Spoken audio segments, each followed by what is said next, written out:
तुम लोग कैसे जनता को हक दिलाओगे? इतने कंपनियों ने यहाँ पर लूट मचा रखा है, क्या तुम लोगों के पास प्लान है? हम लोगों ने कहा कि अगर हम लोगों ने कुछ नहीं किया है तो हम लोगों से सिरे से खारिज कर दीजिएगा, लेकिन पिछले 2 सालों के आंदोलन के पन्ने को पलट करके देख लीजिए किन किन लोगों को अधिकार इस जेबी केसेस ने दिलाया है। जहां पर नेता और मंत्री भी पहुंच करके अधिकार नहीं दिला पाए, वहां पर जेबी केसेस ने अधिकार दिलाया और जेबी केसेस ने इस आंदोलन को एक आग दी। एक बात और आप सबके जेहन में जोड़ना चाहता हूं कि जब भी कोई ये कहे कि बाबू तुम लोग 1932 की बात करते हो, 1932 का खतियान कैसे लागू करोगे, क्या नीति है तुम लोगों के पास, क्या योजना है? हम लोगों ने बार बार ये कहा कि 1932 का खतियान एक आधार होगा और 1932 के पूर्व के सर्वे हो, चाहे 1932 के पश्चात के सर्वे हो, चाहे 1954 का सर्वे हो, चाहे 1964 का सर्वे हो और चाहे जिला आधारित अंतिम सर्वे हो, सबको आधार बना करके झारखंड में झारखंडियत की परिभाषा तय करेंगे, स्थानीय नीति की परिभाषा को तय करेंगे और इस आधार पर झारखंड की स्थानीय नीति बनेगी। इसका मतलब कि झारखंड की स्थानीय नीति, झारखंड की नियोजन नीति और झारखंड की नौकरी में झारखंड के लोगों को प्राथमिकता, ये 3 लड़ाई हमारी प्रमुख तौर पर है। लेकिन एक और बड़ी लड़ाई हम लोग छेड़ने जा रहे हैं, जो आप लोगों के जेहन में देना चाहता हूं कि 2024 में 2 बड़े चुनाव होंगे झारखंड के भीतर और बलियापुर के अधिवेशन में इस बात का ऐलान कर दिया गया कि झारखंड की धरती में एक नया राजनीतिक उदय होगा और चुनावी राजनीति में आकर जेबी केसेस ताल ठोकेगा। क्या इस ताल ठोकने की लड़ाई में आपका साथ मिलेगा? हाथ उठाकर जानना चाहता हूं, क्या जेबी केसेस को साथ मिलने वाला है? साथ देंगे आप सब? इस लड़ाई में साथ मिलेगा, इस संघर्ष में साथ मिलेगा? मेरे साथियों, 2024 की लड़ाई एक बहुत बड़ी लड़ाई होने जा रही है। एक तरफ कोयला माफिया होंगे, एक तरफ लोहा माफिया होंगे, एक तरफ लुटेरे होंगे, एक तरफ IAS IPS की फौज होगी और एक तरफ ऊपर घाट जैसे किसान मजदूरों की फौज होगी, झारखंडियों की फौज होगी।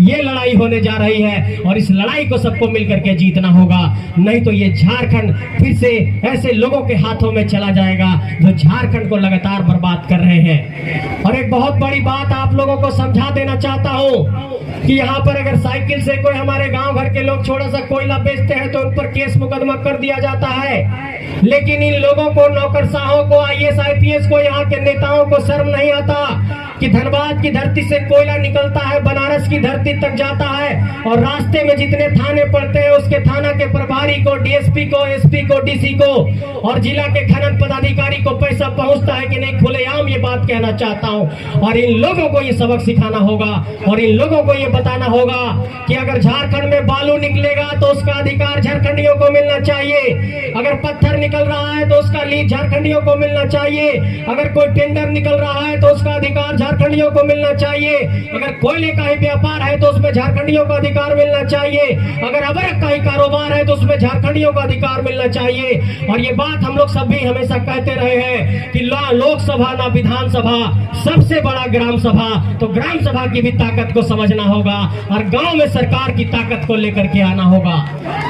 और जब तक गांव के भीतर सरकार की शक्ति नहीं आएगी, जब तक गांव के भीतर सत्ता नहीं आएगी, तब तक ये झारखंडियों का कल्याण नहीं हो सकता है। आप एक ट्रैक्टर में छोटा सा बालू बेचने जाते हैं तो आपको CO पकड़ लेता है, थानेदार पकड़ लेता है, लेकिन यहाँ हजारों करोड़ की कोयला की तस्करी होती है, वहां पर हजारों करोड़ लोग टेबल के नीचे पहुंचा देते हैं तो उसमें उन लोगों को कुछ नहीं होता है। और ये जो जितने तस्कर हैं, जो जितने माफिया हैं, ये झारखंड के माटी के लोग नहीं है, ये दूसरे राज्यों से करके हमारे राज्य को लूट रहे हैं। इसलिए आपको यह समझना होगा कि आपके लोग ना शासन व्यवस्था में हैं, आपके लोग ना कानून व्यवस्था में हैं, आपके लोग ना जज हैं, आपके लोग ना अफसर हैं, आपके लोग जो भी नेता मंत्री बने वो भी लूटखंड के भागीदार बन गए। ऐसे में आपके समक्ष एक ही रास्ता बचता है कि अपने माटी से नेता बनाओ, अपने माटी से ऐसा नेता बनाओ जिसे कान खींच कर कह सको कि ये काम करो नहीं तो तुम्हें भी बेदखल कर देंगे। ऐसा नेता आपको अपने माटी से बनाना होगा। और ये बात आप लोगों के जेहन में अंत में डाल देना चाहता हूं कि ये झारखंड की लड़ाई पूरे देश के लोग देख रहे हैं, लेकिन ये झारखंडियों का दुर्भाग्य है कि हमारे आंदोलन को राष्ट्रीय मीडिया नहीं दिखाता है, क्योंकि वो राष्ट्रीय मीडिया में जो लोग बैठे हुए हैं और यहाँ पर जो कोयला के माफिया बैठे हुए हैं, उन दोनों में भी सांठगांठ चलता रहता है। इसलिए अगर बिहार में रेल रोकते हैं तो राष्ट्रीय स्तर पर चर्चा होती है, मणिपुर में कुछ होता है तो राष्ट्रीय स्तर पर चर्चा होती है, बंगाल में कुछ होता है तो राष्ट्रीय स्तर पर चर्चा होती है, लेकिन झारखंड में लाखों लाखों का जन सैलाब उमड़ता है।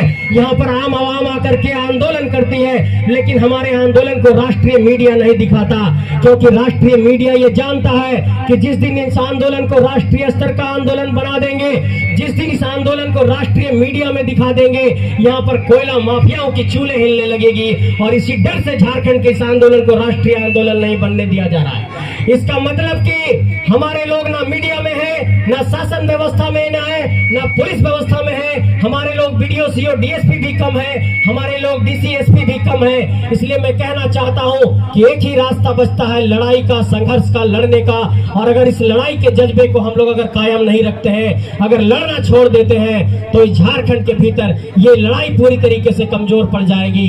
और तमाम लोगों पर एफआईआर किया गया, टाइगर जयराम महतो जी पर लगातार एफआईआर किए गए, मोती जी पर लगातार एफआईआर किया गया, हमारे ऊपर लगातार एफआईआर किया गया, तमाम साथियों पर लगातार एफआईआर किया गया। लेकिन हम लोगों ने ये कह दिया है कि ये हौसले की लड़ाई है, जज्बे की लड़ाई है, ये संघर्ष के बुनियाद पर ये लड़ाई लड़ रहे हैं। और पुलिस के एफआईआर से, 144 के धारा लगाने से, 353 की धारा लगाने से, केस मुकदमा करने से ये आंदोलन नहीं रुकेगा, ये आंदोलन आगे बढ़ता रहेगा। ये हम लोगों ने चुनौती पेश कर दिया है।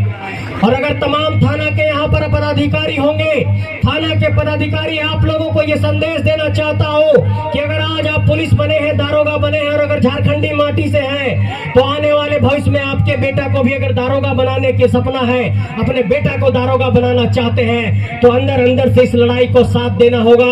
और तमाम प्रशासन के लोगों को मीडिया के माध्यम से ये संदेश देना चाहता हूँ कि जितने झारखंडी माटी के अफसर है, पुलिस है, पदाधिकारी है, सब इस आंदोलन को समर्थन दीजिए। और एक बहुत आश्चर्यजनक बात है, जो रात में कोयला की तस्करी कराते हैं, जो अफीम की तस्करी कराते हैं, जो पशु की तस्करी कराते हैं, उनको लगता है कि राजा का बेटा ही राजा बनेगा और रानी की बेटी ही रानी बनेगी।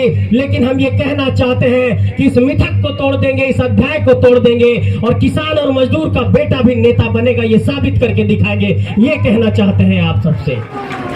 और लोग कहते हैं कि ये बात कैसे कह रहे हो, मैं नाम नहीं लूंगा, लेकिन मैं आपको ध्यान दिलाना चाहता हूं, सबके प्रति मेरा सम्मान है भाव में। लेकिन आज डुमरी की ही सीट को देखिए, बहुत सम्मान रखता हूं, जो नेता हमारे बीच नहीं रहे, आदरणीय टाइगर जगन्नाथ महतो जी। लेकिन मैं ये कहना चाहता हूं कि क्या झारखंड की राजनीति में जहां भी नजर दौड़ाते हैं तो हम लोगों को दो चीजें नजर आती है। पहली पंक्ति पर ध्यान दिलाना चाहता हूं कि सामने धनबाद के सीट पर देखिए, लोकसभा के सांसद हमारी माटी से नहीं है। वहीं पर बगल में झरिया की विधायक हमारी माटी से नहीं है, बगल में हजारीबाग है, वहां के सांसद हमारी माटी से नहीं है, बगल में चतरा है, वहां के सांसद हमारे माटी से नहीं है, बगल में पलामू है, वहां के सांसद हमारे माटी से नहीं है, बगल में रांची है, वहां के सांसद हमारे माटी से नहीं है। आप जाइए संथाल की धरती पर, गोड्डा की धरती पर, वहां की भी सांसद हमारे माटी से नहीं है। इसका मतलब कि झारखंड के 14 लोकसभा सीटों पर, 81 विधानसभा सीटों पर 100% झारखंडी माटी का नेता नहीं है। और आपके माटी का नेता नहीं होगा तो क्या लगता है कि कोई बोरो प्लेयर आकर के आपके बारे में सोचेगा? इसलिए इस पहलू पर आपको सोचना होगा मेरे साथियों। दूसरी बात जो मैं ध्यान दिलाना चाहता हूं कि अगर आप देखिए बेरमो के सीट पर, तो वहां पर जो विधायक है वो इसलिए विधायक है कि उनके पिताजी नेता थे।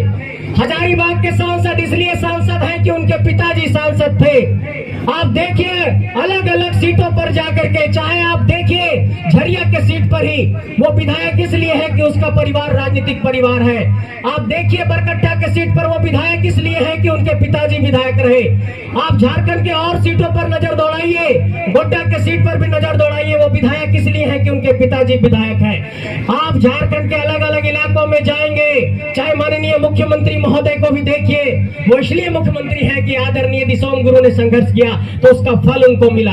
मैं ये कहना चाहता हूं कि झारखंड में जो राजनीतिक परिवारवाद और वंशवाद है, उससे अलग होकर पे नए नेतृत्वकर्ताओं को निकालना होगा, नए नौजवानों को निकालना होगा और ऐसे ऐसे नौजवानों को निकालना होगा जिस तरीके से मानटाड़ की धरती से निकले वैसे ही ऊपर घाट की धरती से भी आपको अपने माटी का नेता निकालना होगा, तब ये झारखंड का हक और अधिकार बचेगा। मेरे साथियों, मैं ये बात इसलिए कह रहा हूं कि अगर 23 सालों के बाद भी आपके घर से अपना माटी का नेता नहीं रहेगा, आपके लोग संसद में जाकर के नहीं दहाड़ेंगे, आपके लोग जाकर के विधानसभा में नहीं दहाड़ेंगे, तो आप ये समझ लीजिए कि जो हम लोग नौकरी की बात कर रहे हैं, नियोजन की बात कर रहे हैं, स्थानीयता की बात कर रहे हैं, ये हक और अधिकार अधूरा रहेगा।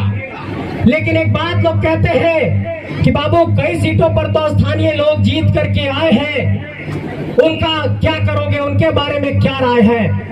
मैं ये कहना चाहता हूं कि अगर झारखंडी माटी से कोई जीत करके विधायक और सांसद बना तो एक शब्द बार बार दोहराता हूं कि उसके भीतर झारखंडियत होना चाहिए, झारखंडी भावना होना चाहिए। और जब तक झारखंडियत नहीं होगा, झारखंडी भावना नहीं होगा, तो उसके जीतने का जो असली फायदा है स्थानीय लोगों को नहीं मिल पाएगा।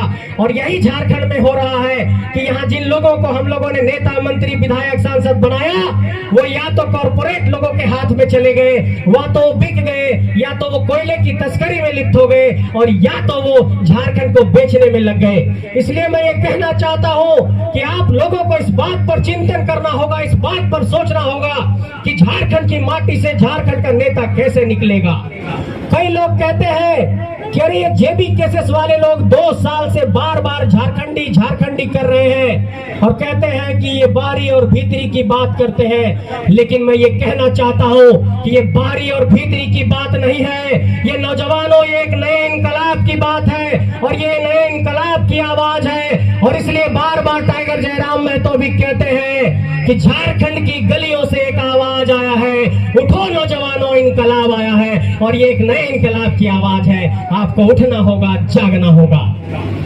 मेरे साथियों, झारखंड के तमाम लोगों, आप लोगों को जहन में एक बात ये बिठा लेना होगा कि ये झारखंड ही नहीं बल्कि पूरे देश में राजनीतिक तौर पर, सामाजिक तौर पर एक ऐसी क्रांति है, एक ऐसा आंदोलन है जो बिना किसी के कॉर्पोरेट सहयोग के हो रहा है, बिना किसी पूंजीपतियों के सहयोग के हो रहा है। इस देश में जितना भी आंदोलन हुआ, इस बात को मान करके चलिए कि उसमें किसी न किसी बड़े समूहों का हाथ रहा है, किसी का लाभ रहा, किसी का हानि रहा।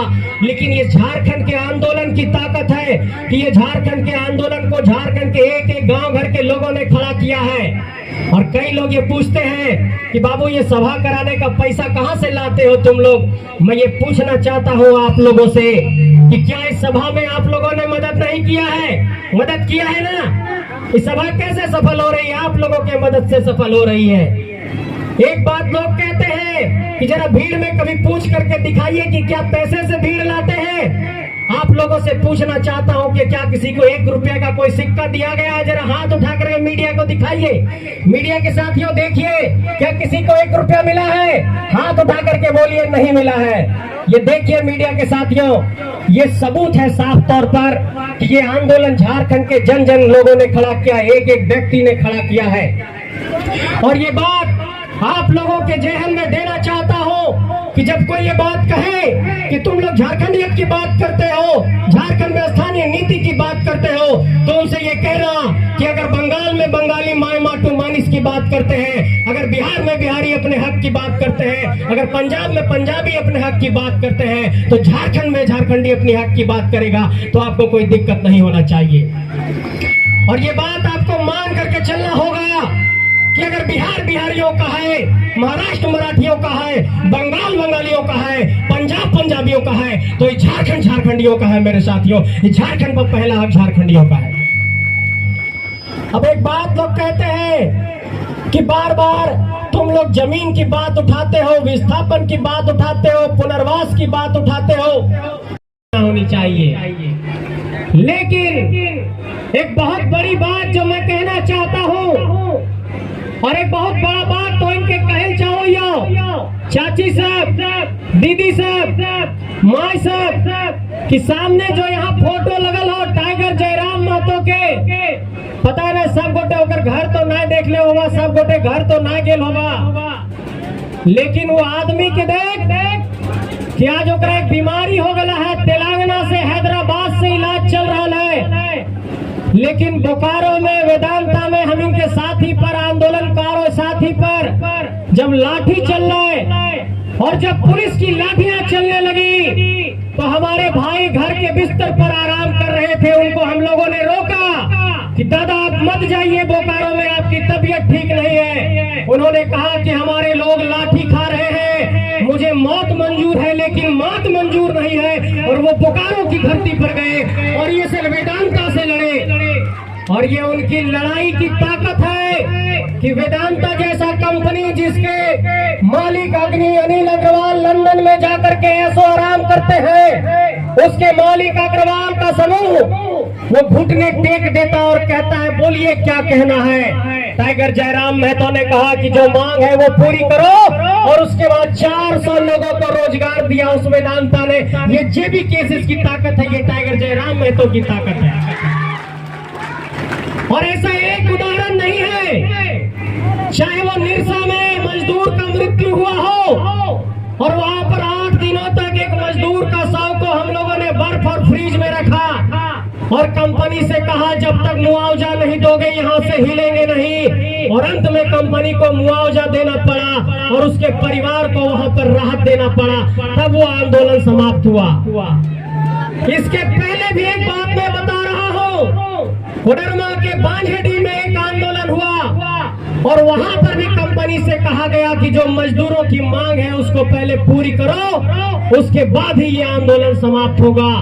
और चाहे धनबाद के इलाके में, चाहे बोकारो के इलाके में, चाहे हजारीबाग के इलाके में, चाहे चतरा के इलाके में, सभी इलाके में लगातार आंदोलन हो रहा है। और लोग पूछते हैं कि ये जेबी केसेस क्या करता है, ये जेबी केसेस के आंदोलन में इतनी ताकत कहां से आ गई है, ये कंपनी वाले लोग इतना डरते क्यों हैं। मैं ये कहना चाहता हूं कि किसी भी लड़ाई को हौसले की बुनियाद पर लड़ा जाता है, जज्बे की बुनियाद पर लड़ा जाता है, कलेजा से लड़ा जाता है, पैसे से नहीं लड़ा जाता। और जेबी केसेस के हर लड़ाके में कलेजा है और इसलिए ये लड़ाई लड़ी जा रही है। एक सवाल और लोग उठा रहे हैं कि बाबू इतना पैसा कहां से आ रहा है, जाकर के संथाल में सभा करते हो, कोल्हान में सभा करते हो, चतरा में सभा करते हो, हजारीबाग में सभा करते हो, बोकारो में सभा करते हो, डुमरी में सभा करते हो। और डुमरी तो इस बात की गवाह रही थी कि इस राज्य के राजा साहब आए थे सभा करने और 60,000 की भीड़ डुमरी में आई थी और राजा साहब 5,000 में सिमट गए थे। ये जेबी केसेस की ताकत है। लेकिन मैं ये कहना चाहता हूँ कि ये ताकत आप लोगों से आया है। और चाची लोग, माँ लोग, आप लोगों से कहना चाहता हूँ कि आप लोगों की एक माँ ने अपने कोख से मान टान के तोपचाची के धरती से एक ऐसे नायक को जन्म दिया जिसने 10 जनवरी 2022 को रणधीर वर्मा चौक पर ऐसे शेर की दहाड़ लगाई, ऐसे शेर की तरह से अपने पंजरे से वार किया कि पूरे झारखंड के भीतर एक आग फैल गई और झारखंड के 32,623 गांव तक ये आंदोलन पहुंच गया। उस माँ को नमन करता हूँ, उस माँ को प्रणाम करता हूँ जिसने टाइगर जयराम मेहतो जैसा एक सपूत पैदा किया है। लेकिन एक बात जानो, आज तक हमारे टाइगर जयराम मेहतो के घर में रोजगार नहीं है। सरकार के पेंशन से 3,000 के पेंशन से घर के रोजी रोटी चलो है। और बाबूजी नक्की स्वर्गीय कृष्णा प्रसाद मेहतो झारखंड आंदोलन में उनका देहांत हो गए है। और अभी 2 दिन पहले बात भले कि संजय दा गोनियातों में सभा हो, ऊपर घाट में सभा हो, जाए के तो बड़ी मन हो, लेकिन डॉक्टर कैदल कहा कि 45 दिन नहीं जाना हो पब्लिक के बीच में और मास्क पहन के रहना हो।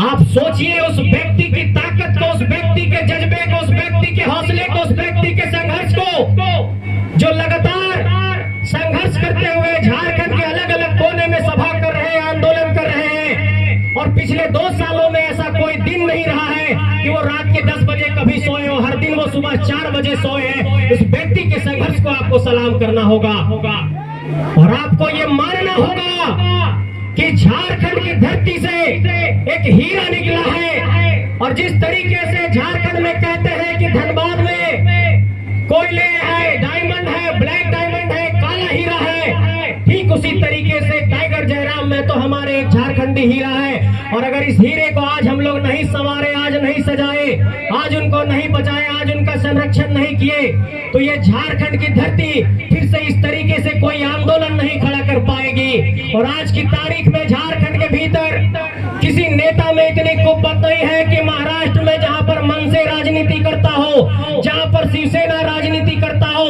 जहां पर शिवसेना झारखंडियों को मारकर भगाता हो, उस बेलापुर की धरती में झारखंड के नौजवान ने 50,000 की भीड़ जुटाई। ये टाइगर की ताकत है, ये जयराम महतो की ताकत है।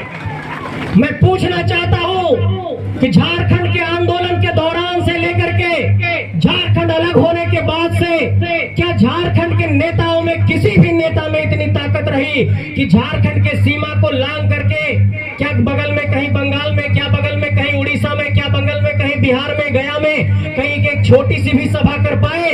लेकिन सोचिए, अरब सागर से जुटा हुआ वो धरती, महाराष्ट्र की वो धरती, मुंबई की वो धरती, बेलापुर की धरती में आपके सपूत को सुनने के लिए अगर 50,000 की भीड़ उमड़ती है तो आपको तो लाखों के भीड़ में इनको समर्थन देना होगा और ये संकल्प लेना होगा। मेरे साथियों,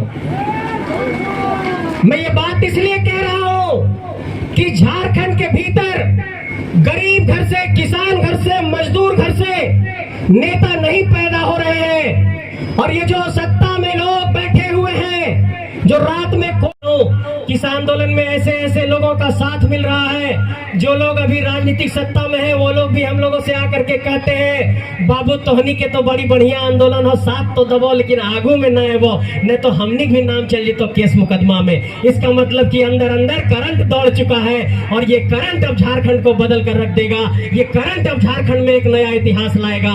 ये करंट अब झारखंड की राजनीति को बदल कर रख देगा। और तमाम नेताओं को ये संदेश देना चाहता हूँ और ये चुनौती पेश करना चाहता हूं कि आप लोग भी कोई सभा करिए, हम लोग भी कोई सभा करते हैं और झारखंडी माटी के लोगों को आह्वान करते हैं कि आइए झारखंड की माटी को बचाने की एक लड़ाई लड़ते हैं। देखते हैं कौन लोग सामने आता है।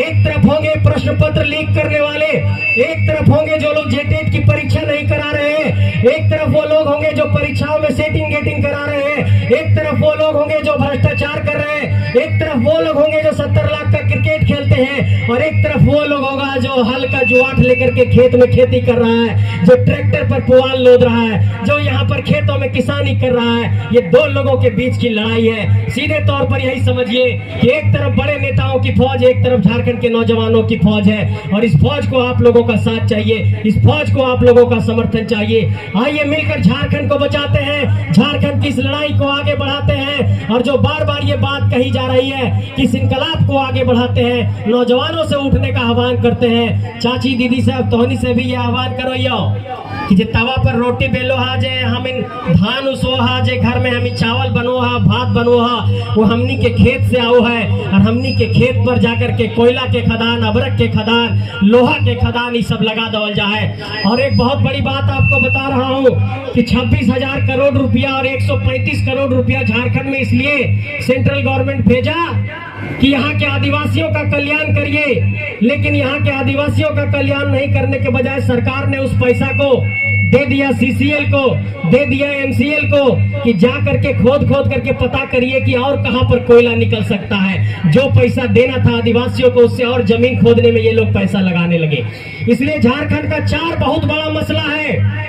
बता रहा हूं लास्ट में, अंतिम में, स्थानीय नीति की लड़ाई जेहन में डाल लीजिए, नियोजन नीति की लड़ाई जेहन में डाल लीजिए और झारखंड की नौकरी में झारखंडियों को प्राथमिकता, मतलब 90% नौकरी 3rd और 4th ग्रेड की झारखंड के लोगों को मिले। और एक बहुत बड़ी बात, बिहार में 75% का आरक्षण लागू हुआ, लेकिन झारखंड में भी 73% का आरक्षण लागू करने की बात कही गई। झारखंड में भी कहा गया कि ओबीसी का आरक्षण 27% होना चाहिए, वो नहीं हुआ। और आदिवासी समाज के भी लोग बहुत मांग कर रहे हैं। मुझे लगता है ऊपर घाट में यहाँ पर भी आदिवासी समाज के लोग होंगे। एक बहुत बड़ी मांग उनकी भी है। 17 करोड़ आदिवासी इस देश में हैं। 17 करोड़ आदिवासियों ने एक स्वर में कहा है और रांची के मोरहाबादी में भी इस बात का आंदोलन हुआ कि इस देश में अगर सभी धर्मों का अपना धर्म कोड है तो आदिवासियों को भी सरना धर्म कोड मिलना चाहिए। और सरना धर्म कोड की ये लड़ाई आदिवासियों की लड़ाई है। इस लड़ाई के साथ हम लोग भी साथ रहेंगे।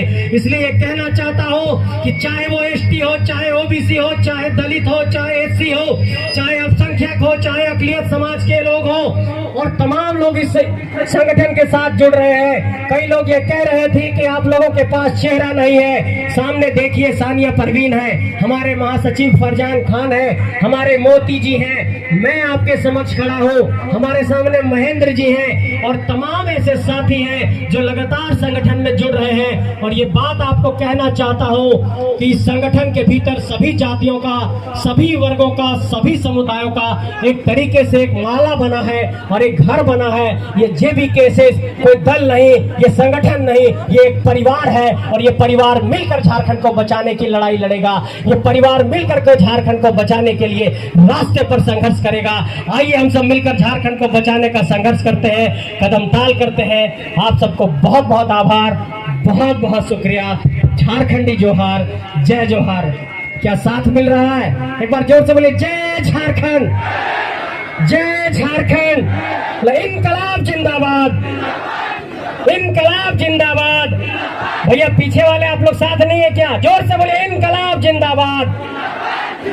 चलिए, बिरसा मुंडा की इस धरती को, शेख भिखारी की इस धरती को, सिद्धू कानू की इस धरती को, नीलांबर पीतांबर की इस धरती को, विनोद बाबू के इस धरती को, शिबू सोरेन की इस धरती को मिलकर के बचाएंगे। और किसी भी मोर्चे पर जहां पर भी जाना होगा, जिससे भी लड़ना होगा, जहां भी टकराना होगा, लाठी और गोली खाना होगा, ये जेबी केसेस के योद्धा तैयार रहेंगे और लड़ने के लिए तैयार रहेंगे। लेकिन झारखंड के स्वाभिमान से समझौता नहीं होने देंगे, ये भरोसा आपको दिला रहे हैं। इस लड़ाई से पीछे नहीं हटेंगे, ये भरोसा